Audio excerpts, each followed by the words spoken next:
this particular dilemma has got horns or not, but it's the data center dilemma, building versus renting, navigating risk and reward. And we spoke about risk and reward right back at the beginning of our sessions.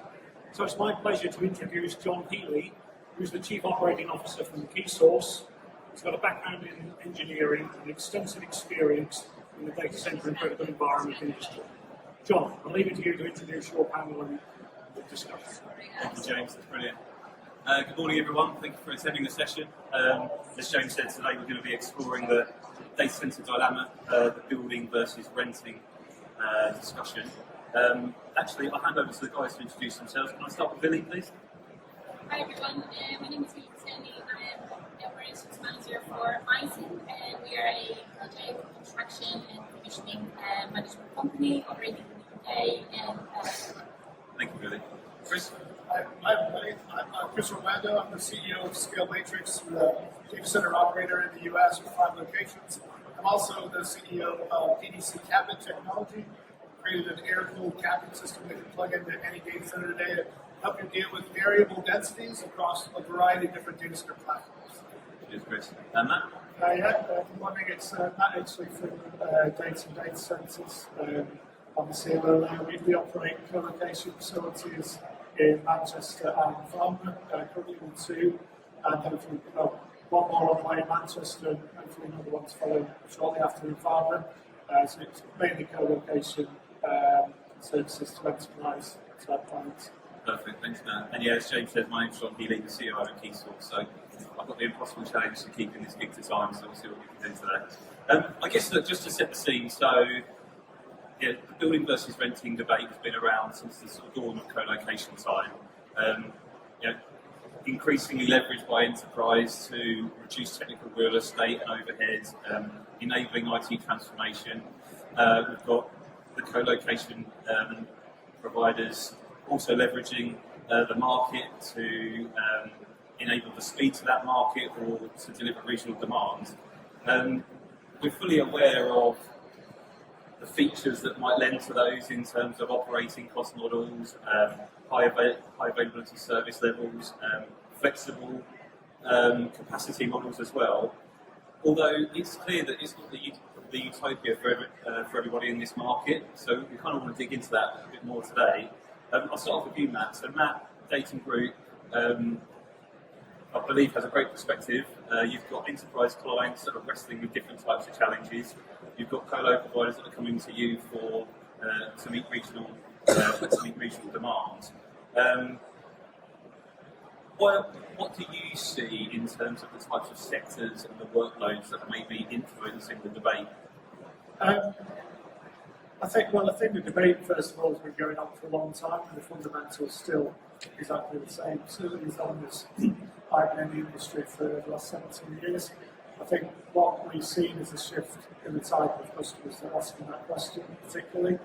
I think if we go back to the early 2000s, we were dealing as a colo provider largely with ISPs, MSPs, and the people that deliver the solutions to the enterprise. So I think colo facilities and data centers were technical places for technical people. I think as we've seen over the last 15 years, we've seen cloud come along, we've seen workloads and the type of workloads that get located within data centers affect enterprise IT estate. You can do a lot more now with a lot smaller footprint. We were selling in 2005 to 2010, enterprises, small, medium, large, were taking pretty large cages to deal with IT estate that maybe today is virtualized down into 1, 2, even 3 racks. So I think the people that tend to be asking that question now tend to be the larger enterprise who have still got that scale of IT estate. I think the question for the smaller to medium enterprise with 2, 3, 4 racks, I think it's less of a discussion because you're not going to build a dedicated facility in a lot of places for that small kind of footprint requirement. Okay. So seeing that shift that enterprise adopting more of those cloud services, that workload might be driving down, might be driving down, but clearly the cloud providers are demanding more from you guys. I mean, in terms of, as these customers come to you and they talk about new deployments and new projects, what's the sort of the most influencing factor that they're asking from a provider like yourself? It's a hard one to answer because, as dependency on data has grown and grown and grown, they're not just looking for network resilience or platform resilience. They need everything, and when they're coming to you as a colo provider, you need to have all of that boxed off. We spend a lot of time with client auditors who are a lot more savvy these days. It's not just the ISPs and the MSPs that come in with the auditors and making sure that tick all the boxes.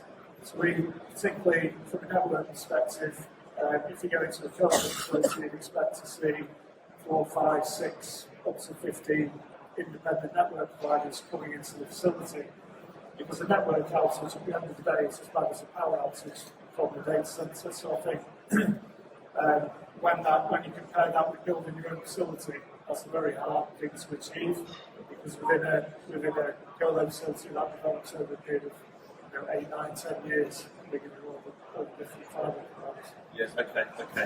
And so, apart from we spoke in preparation for this, we were exploring sort of the confidence that some of your customers have when they come to you to talk about their particular project. Now, I think this has a big influence on the build versus rental debate, right? So, what are you seeing in the market in terms of that predictability? How far can people actually forecast? What are they trying to build in with people like yourself to future-proof them moving forward? So I think that's the big problem from a build perspective. If you're a single enterprise type client or a single entity, now data centers are 3, 4, 5 years in the planning, 2, 3 years in the building. So where do you start? How do you forecast where you're going to be in the next? Given the equipment that's got an average of 10-year life cycle in itself, how at the start of that journey as an enterprise do you predict where you're going to be in 15 years? Because we've seen what new technologies have done to footprints, power density, floor space. So you could overcompensate, but empty space and white space hurts. So make that a colo facility's problem from our point of view, and we'll look after the capacity because we're selling that capacity to multiple clients. Same on the cloud front, the cloud providers provide the capacity and the elasticity, so you don't have to make that forecast, which is essentially hindrance. Yeah, okay, now understood. And Matt, final word, try and be impartial if you can, but obviously this build versus rental debate is going to continue. What sort of some final words that you might want to with? It's just I've been quite general in what I've said, but there's not one size fits all. I think what comes into it all as well as region. In the UK, certainly there's not too many well-connected regions, but I still think it's a very good case in areas away from Manchester and London because people like to be close to the kids, and there's a very good case still for build in those areas. Yeah, sure, fantastic. Cheers, man. Lily, so MySim project, construction, commissioning, management, operate for both end users and enterprise and for fellow operators as well. So great perspective on both sides of the fence. In terms of these different types of customers you have, do you see them having quite unique challenges in the projects that you're involved in, or are they often quite common challenges that all parties have? Yeah, so I think the challenges are not so different. Sometimes they seem different because they're sitting on the other side of the table. But I think the end goal is the same. They have to get an end product, and they have to do it under a specific timeline and specific budget. So I think from a project manager's perspective, the best way to deal with those challenges is to think of the common goal everybody's working towards, and even if in projects people are working towards different agendas because they have their own internal stakeholders to please, they have their respective customers to please, and obviously their respective budgetary restrictions. If they ignore all of that, then they work collaboratively towards the end product, Yep. and the challenges are not so different after all. Okay. They're all battling through construction basically. Same goal, so yeah, we can get there. So, on those risks specifically, we often talk about project cost, project timeline, being really sort of key foundations as to if this project's been successful or not. It's been quite turbulent in the last 5 years in the industry, supply chain challenges. Are you seeing stabilisation there in terms of project costs and predictability on the timeline, or are you still feeling that there's projects that are wrestling with, maybe unachievable timelines or some costs that are starting to spiral? I think both, like everyone in the industry, are getting a bit more forward thinking when it comes to strategizing around projects. So there is a movement towards spending a bit more money up front, whether that is for project management services, setting the scene for the project, being a bit more cautious when there is a new region involved, and as we know, because there is decentralization from the traditional regions, especially in Europe, I think Chris mentioned in the US as well. This actually forward thinking will help the projects, and I think the clients are becoming a bit more smart about that, so they don't deal with the problems at the end. Down the line, okay, fine. And you touched on regions though, so did a lot of publicity in terms of resources, land, power. Are you seeing that influence some of your client decisions about where they go and do these projects and where they land? I think so, yeah. So there's certainly more demand on a regional level. There are new regions that previously weren't even on the map for data centers, and that are getting involved. I think from our perspective, everybody stares towards the direction that the end user has a demand for, and sometimes it might be, again, going back to the debate, new build versus co-location. Sometimes the end users have to have something up and running very quickly, but there might not be land or a co-location facility ready in that region, so then they have to adjust. So there's other project drivers that are going to influence that for you. Okay, and then one bit I know that you're quite passionate to talk about when we got together was around kind of the operational control of this sort of ongoing facility, whether that be a self-build or a co-location as well. So what risks have you seen in your experience that might also influence the decision on a customer either to build themselves or to rent the space? Yeah, so I think we've seen that in every project that have been involved with in the data center industry. On one hand, we have in the self-build, we have total control, but also total risk, and that brings the question, a few questions actually. Who will run my facility after it's built? How they will do that? Do I have any contractual obligations to meet? And I found that sometimes people get so drawn into getting the project over the line within the budget and within the timeline that they have set. This question kind of is in the background but never comes to the forefront quickly enough. And then obviously the tenants, whoever they are, whether they are just an end user or they have other customers, are dealing with that risk. And then on the other hand, you have you're paying a larger OPEX because you're paying the rent for a co-location facility, but then most of the risk or all the risk sits with the operator. But at the same time, we find that some of the end users don't have,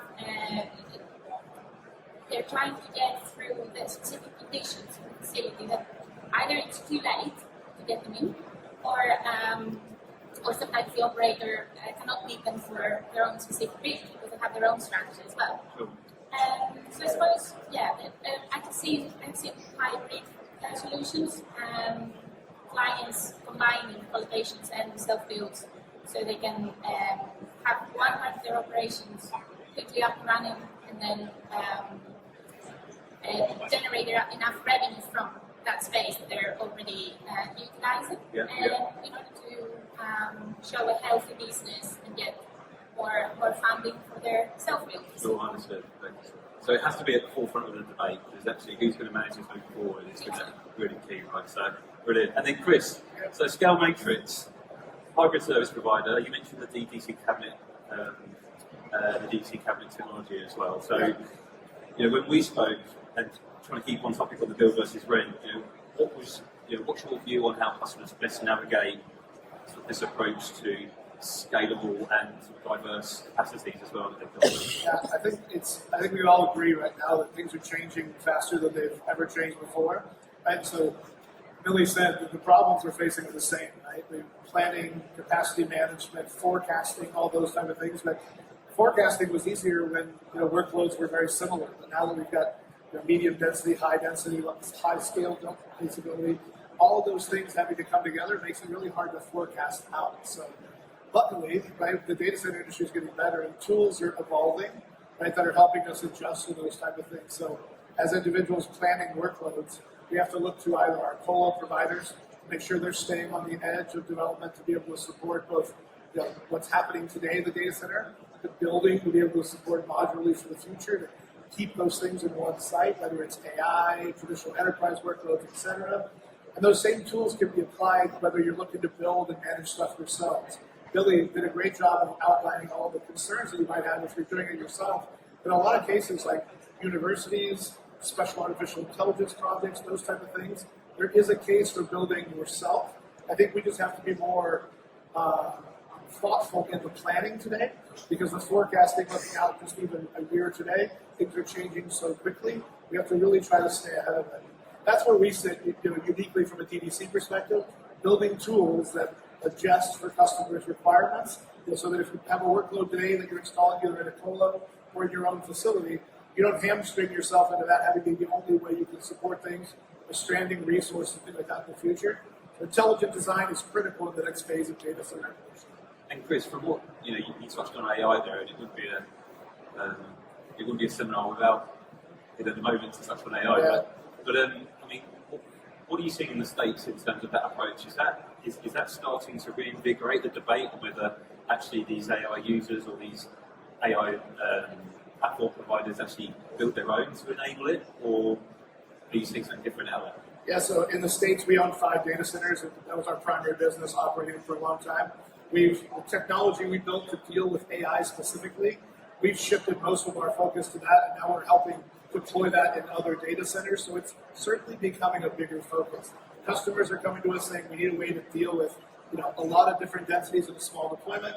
Data center providers are coming to us saying the same thing. We want to be ahead of the demand for our customers, so how do we build a platform that is economical regardless of the type of customer we're deploying?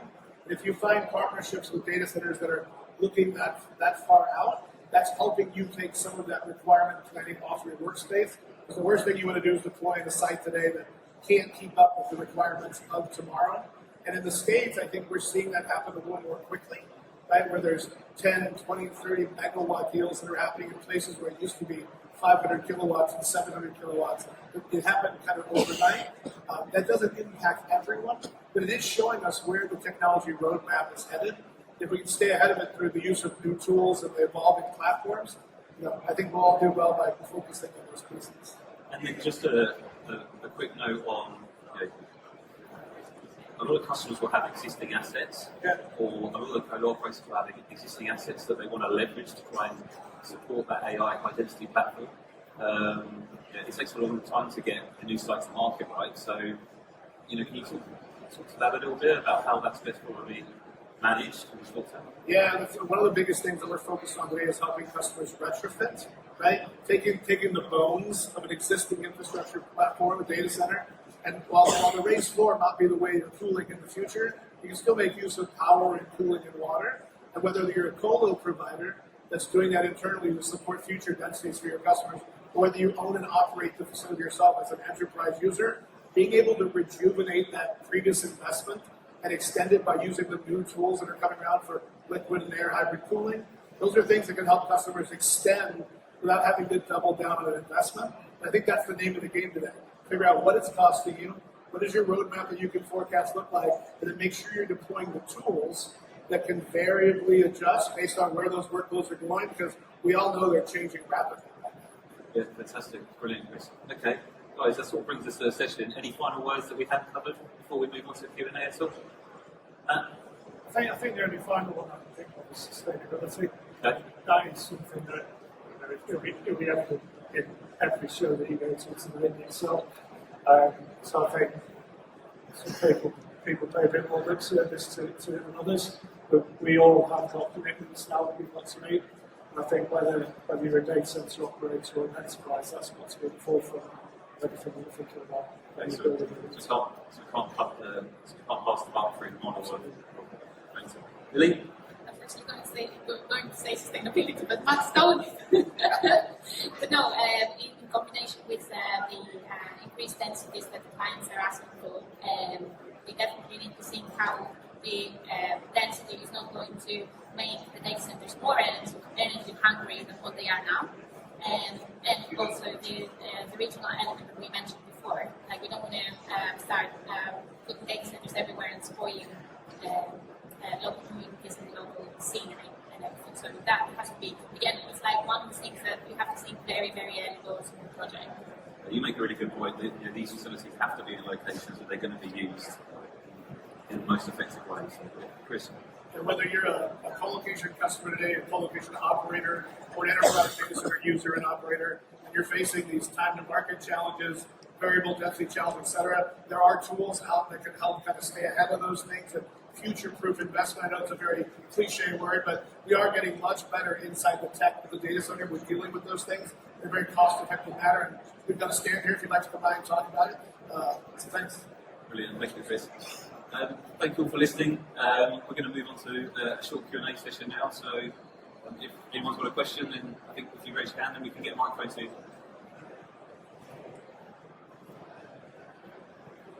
You've done such a good job, guys.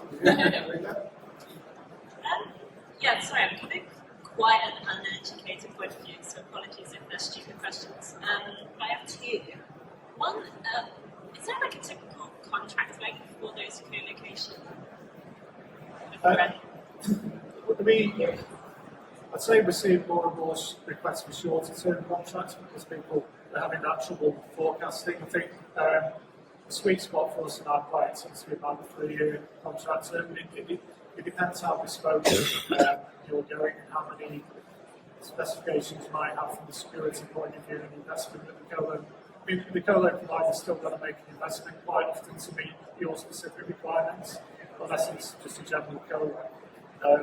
So 1 year, 3 years is probably typical, but 5 year and 10 year is unusual. And Chris, have you seen anything different? We're seeing the trend slightly different in the US right now because we're consuming the capacity so fast that everyone's scrambling just to try to get whatever there is available.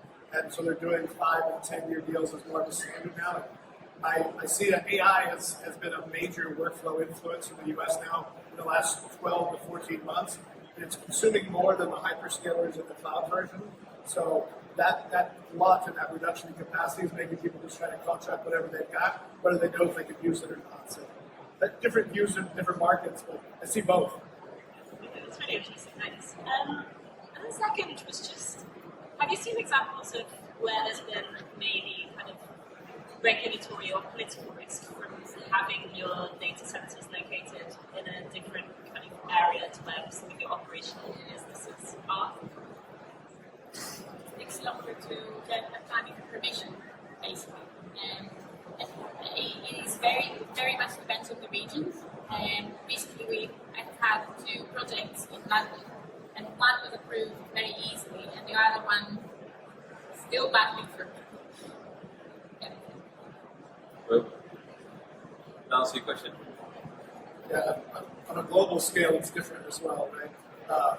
In the States, in Arizona, we're running out of water, right? So no more data center construction there at all, just because the natural resources being burdened.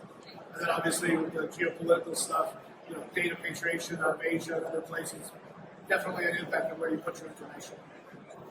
We see it when we're building as well. It depends largely on local authorities in terms of their planning guidance and requirements. Our latest one is putting in things like huge attenuation tags to protect against future long-term flooding risk and things like that. And obviously, ecological and biodiversity type challenges are growing as well. I think that does differ slightly from region to region, depending on what you're doing. Any more? Perfect. Thank you all for listening. Have a good morning.